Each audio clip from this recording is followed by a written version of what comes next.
And we are live. Welcome for this live stream on the latest news of crypto.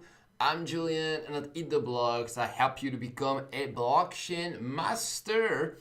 So, who do we have today? Let me know in the chat where you guys are from.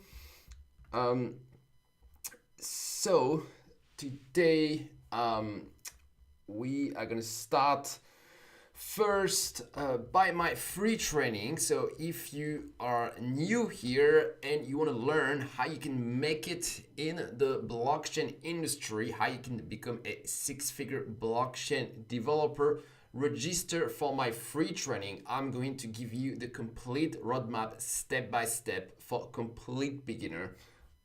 So I'm gonna put this in the chat, ethblocks.com/roadmap. All right, so with this out of the way, so let's see the price of Bitcoin. So what just happened? All right, so you see, I was doing my chart, I was putting my range, and just when I did this, I was about to say that we were about to rebound on the range, and boom, we have a nasty candle here. We just broke the range. Come on, Bitcoin, you suck. And we have a really strong volume on top of it. Okay, this is bad, guys. This really suck. I was hoping that we could go up, that was the end, but no. So we broke this range. Well, now we gotta wait for the next support. Okay, that sucks because we actually had a pretty good inflow this week. So this shows you the inflow into the Bitcoin ETF, and we only had almost a positive inflow this week, just a few negative days, but overall it was largely positive. So that was pretty bullish. Another thing that was bullish for Bitcoin was the inflation.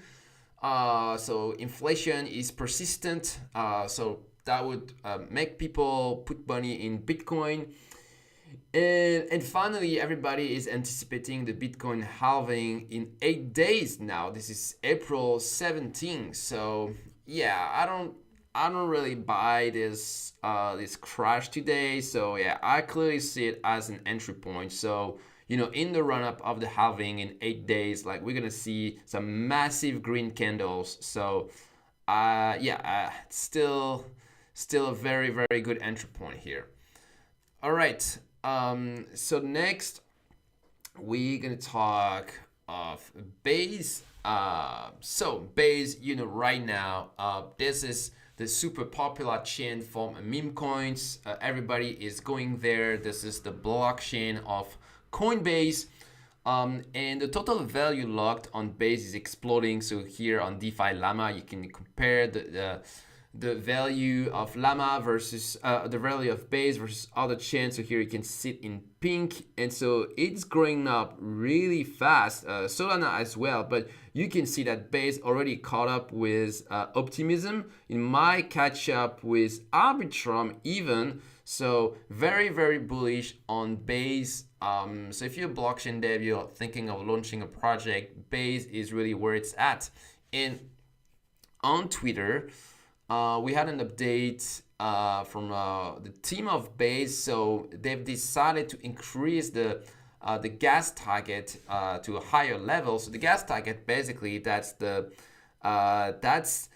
a parameter that defines how much gas can be spent in a block on Base. So the higher the number, the more transaction we can fit into a block on Base, which means the lower the transaction fees. And so here they've stated that their goal is to achieve up to 400x cheaper transaction. So that's absolutely insane because this is already really cheap. So ultimately, Base could even compete with Solana. So yeah, I'm really bullish on this blockchain. And so let's see our coins on Base. So one of the coin that I mentioned before was Aero. So that's the leading DEX on Base. And that's, I believe, this is probably the best proxy. If you are really bullish on Base, Aero is the best proxy for that, because that's the token of the main DEX, which is supported by Coinbase Ventures. So that's basically the VC arm of Coinbase. And yeah, I already mentioned this project a couple of weeks ago. And so, I mean, it's going sideways now, but at the same time, it's also not collapsing. So because the TVL is going up, I believe from there, we probably still have a nice 10x. If you check the market cap, we're still at pretty reasonable level, 300 million. So that's a mid cap, everything below 1 billion to 100 million, that's a mid cap. So yeah, we still have a nice potential here. All right, so after, let's see some meme coins. So well, DGen, yeah, that classifies a meme coin. So basically DGen, this is this L3, so that's an L3 of Base. Yeah, I mean, sounds crazy and it's kind of a joke really, but because we don't really need L3. I mean, we're still trying to figure out how L2 are gonna work, but so this is the first L3 and it's relatively cheap at the moment. Market cap 500 mil, but the price is low, and I mean, that's stupid. People retail investor, they care a lot about the price, even though the market cap might be bigger. But if the price looks cheap, way below $1, then it looks cheap for a retail investor. So that's definitely a good thing for that coin. And so I believe DGen has some nice potential, nice upside, potentially a 10x as well. Then Brett, so that's one of the biggest meme coin on Base, still going strong. Yeah, like it didn't collapse at all. Still going up. So yeah, still bullish on Brett. Then we have Toshi, so another meme coin. Toshi is going well. So when I told you about Toshi 1 week ago, he was cheaper than that. So I hope you listen to me, because yeah, Toshi, quite bullish on this one. Next, let's talk of Render. So Render, this is this AI blockchain that has a lot of traction right now. And so why Render is worth mentioning? Well, that's because that's because of these tweets. So basically what's going to happen is that we are expecting the earnings of NVIDIA. And if the earnings of NVIDIA are positive, then it's going to have an impact on all the AI coins, and Render is one of the biggest one. So if you are confident in NVIDIA, might be interesting to enter into a position on Render right now. Right. So next, let's see the price of Ether against Bitcoin. So this chart is not looking good for Ether. So Bitcoin is going well, but unfortunately Ether is not following up, and actually it's going worse and worse. I mean, before, like during the last bull market, everybody thought that there would be a flippening, but it looks less and less likely right now. And there are a couple of reasons for that. So first of all, there is the lawsuit against ETH that reduces the chance of an Ether ETF. Then we have all the meme coins that are going to other blockchain like Solana and Base. So that's an outflow of capital from Ethereum. But I think that very simply, there's a much more simple explanation, and it's just that all this inflow of money going into the Bitcoin ETF actually just support the price of Bitcoin that takes off, but the money just stay there. The money hasn't really rotated into other coins, and so because there is more money that is going into Bitcoin and Ethereum, then mechanically we have this relative difference that we start to see, but I believe that that's temporary. And so when you see Ethereum that looks really cheap like this, that's for me a good that it's not a signal to sell. Exactly on the contrary. All right. Next, let's discuss the lawsuit of SEC against Ethereum.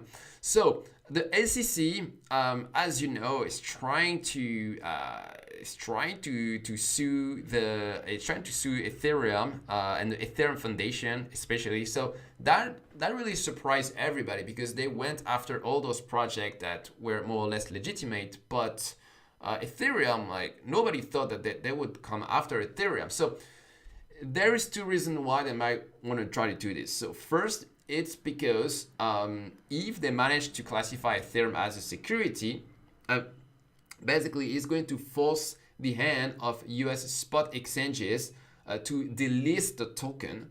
And another thing is that it's going to be easier for them to deny an Ethereum ETF. So two reasons why they might want to do this.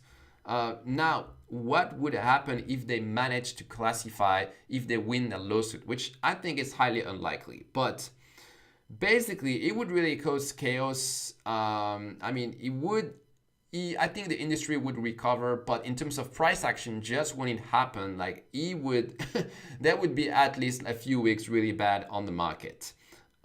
So now there are different scenarios of what would happen if they win the lawsuit.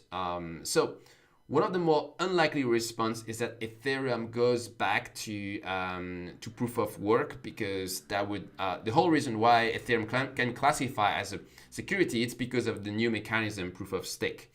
So if they go back to proof of work, then it would nullify the argument of the SEC. But I think this is really unlikely because the Ethereum ecosystem is well engaged in the proof of stake consensus. In terms of energy consumption, is also way better. So I really don't see the Ethereum switching back to proof of work. Now, the second scenario would be that basically the liquidity flows to another blockchain like Ethereum Classic, ETC, which is still on proof of work and hence is not a security. I don't think that's likely because the ecosystem on ETC is really, really basic, and I don't think there is as much trust in their ecosystem around it, so I don't think this is going to happen. Then another scenario is that the liquidity move to other blockchain like XRP, Solana. So I would say that's a little bit more likely. So this is quite possible. But even more likely, so temporarily, I think there would be some change of liquidity to another blockchain. But ultimately, I think that it would come back to Ethereum because the crypto industry would basically completely leave the US. So it has already started. But if the SEC win this lawsuit, that would basically kill the crypto industry in the US. But that wouldn't absolutely kill crypto.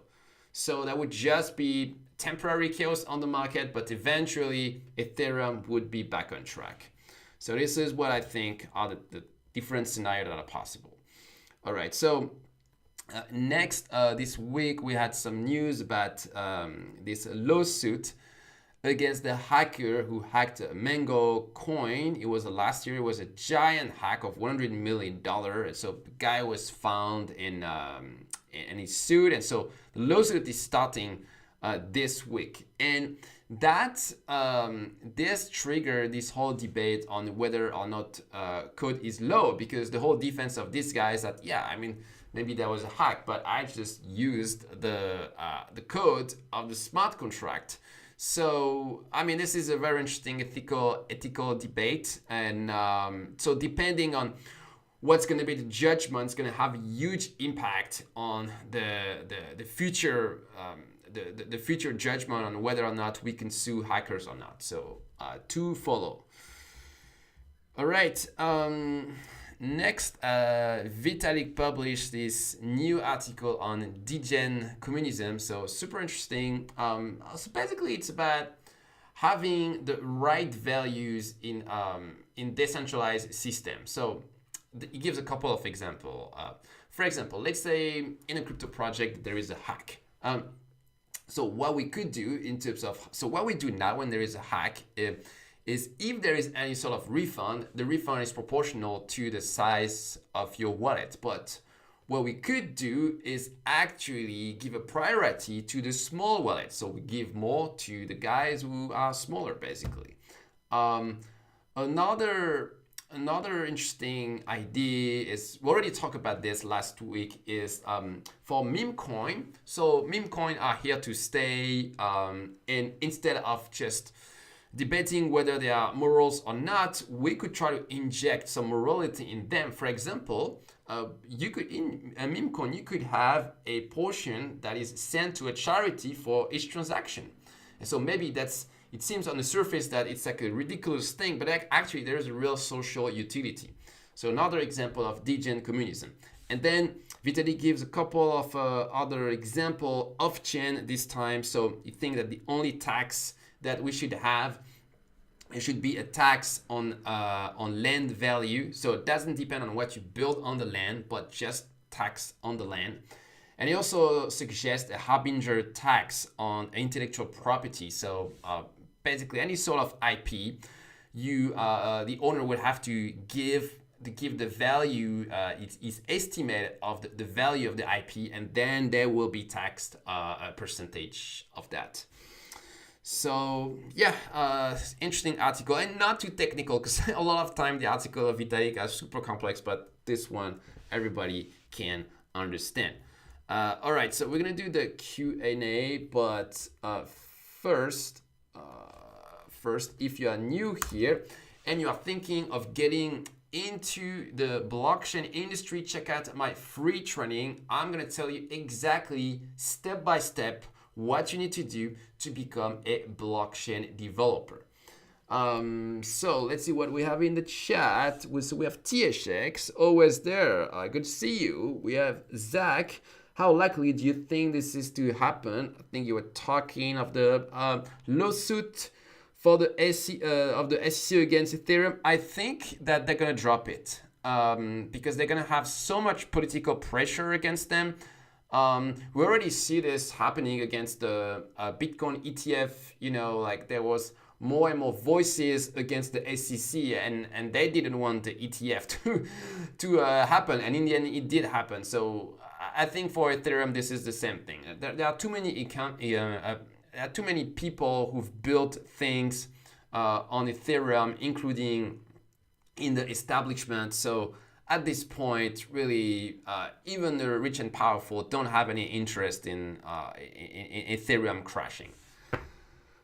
All right, guys, so if we have no more question, we're gonna stop here. So thanks everybody for coming, and I will see you later this week. Bye.